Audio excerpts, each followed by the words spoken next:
Yeah, that's right, Katie. We can now report that actually this investigation has turned criminal. Now, every inspector general across various government agencies is a little different. You almost have to go back and make sure that you're talking about an inspector general that has this authority. But at DHS, they do have a special investigations division within the inspector general's office where they can turn an investigation into a criminal investigation if they believe that some criminal statutes might have been violated. It turns out in this case, they do believe so. And they informed the Secret Service last night that it has turned criminal, and they told them that because of the criminal nature, they need to stop doing internal investigations and don't interview your own people, don't do anything, just freeze as you are. We need to come in because this is now a criminal investigation. But from sources who have talked to me and to Pete Williams, they've been telling us that's actually pretty complicated because the Inspector General's office is not the only body looking into what happened with these text messages. You have the National Archives. They want to review whether or not the federal what is this act called? The act that would preserve all of those key text messages. They want to make sure that that was not violated. You also have the January 6th committee itself looking into that. There are a number of bodies asking for these materials. And so it's hard for the Secret Service not to respond to anyone purely because the Inspector General has now turned to this criminal. What are they supposed to do with this material now? This is confusing for them. But I do think that this definitely raises the bar here. We've been talking a lot about, was this nefarious? Could these have just been wiped because we know that they were doing this big data migration? They were essentially restoring their phones to factory settings. Instead, now it looks like, at least from the Inspector General's perspective, something perhaps criminal happened here. And if they find evidence of criminal wrongdoing, they could refer that to the U.S. Attorney's Office in D.C., and it could be prosecuted, Katie. All right, we'll see what DHS finds on that.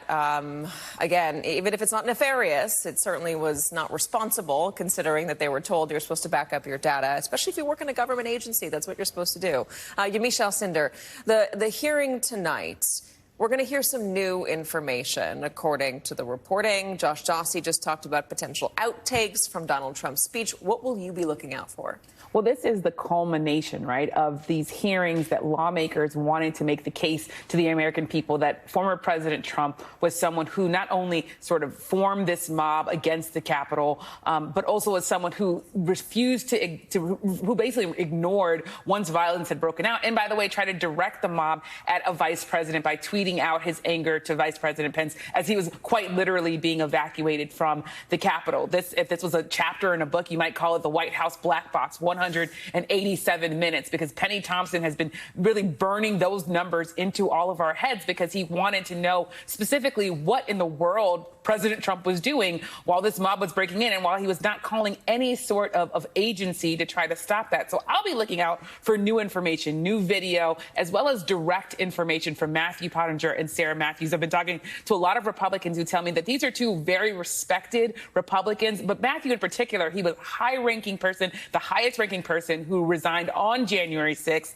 Someone told me, Mark Short in particular, who of course was the chief of staff to Vice President Mike Pence yesterday, he said, you can't write off Matthew Pottinger as someone who barely knew President Trump, which is, of course, how President Trump has sort of gotten away with this and really tried to push this off when it comes to other witnesses like Cassidy Hutchinson.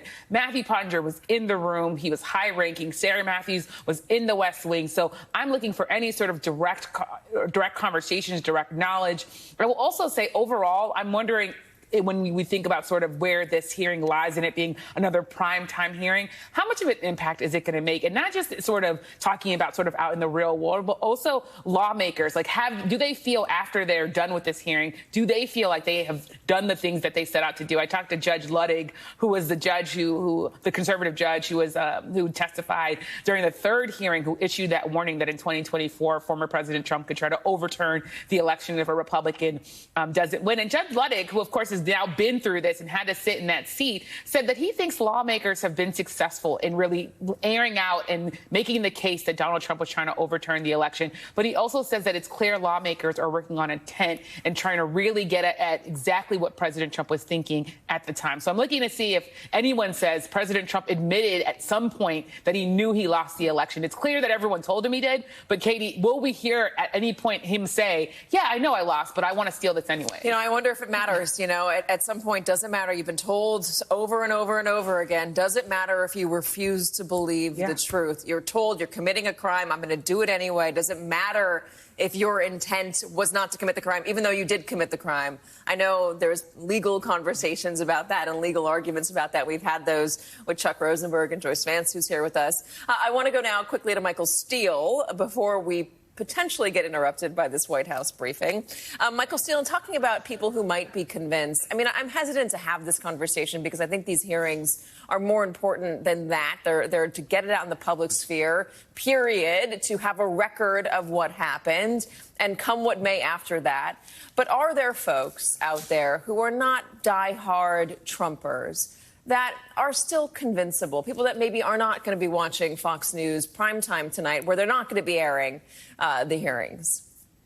Yeah, I believe there are. And I think that's been reflected in some of the polling that if you look at it as independent polling, you say you don't necessarily see the picture. But, you know, if in my space, in my world, I try to connect the dots.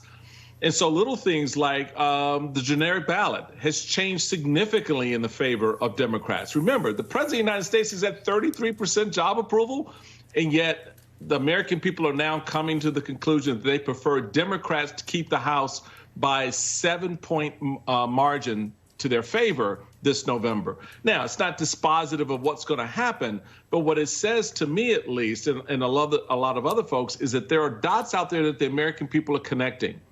And these hearings have been a very, very good story that's been told to them. Not a lot of hyperbole, not a lot of crazy noise, people screaming and showboating from the dais. They've just laid it out very much like a fact pattern that Joyce knows very well, as a very good prosecutor would do to a jury that she is trying to convince of the evidence that would lead them to a point where they go, yeah, he did it. And I think more and more Americans are now coming to that conclusion. Now, does that translate into votes in the fall? We'll see. But they've made a dent here. And there are a lot of people, whether they're watching or not, who are engaged peripherally, at least, in conversations with friends and families who are watching. It does also potentially matter to who we see running right now and who's been nominated so far across the country. At least 120 election deniers have already won the GOP nomination in races across the country. This is according to analysis from 538. I don't like to predict the future. I'll let you predict the future for me, Michael. Could this be a problem for the GOP nominating these folks who are on the extreme of this? Yes. Look what just happened in Maryland. We've had the most successful Republican governor in the history of the state get potentially replaced by a QAnon crazy. Yes, absolutely. It's having an impact. This is what Mitch McConnell has been warning the politicians in the party about. It absolutely is. I've been out on the record saying I think the Democrats are in a much better position than most want to give them credit for, despite their ineptitude at politics so far, to hold the House, largely because, going back to what I just said, the president is at 33% approval. But they're looking at the people who are being nominated to run against Democrats in the fall, and they're going, well, I'm not about all that crazy.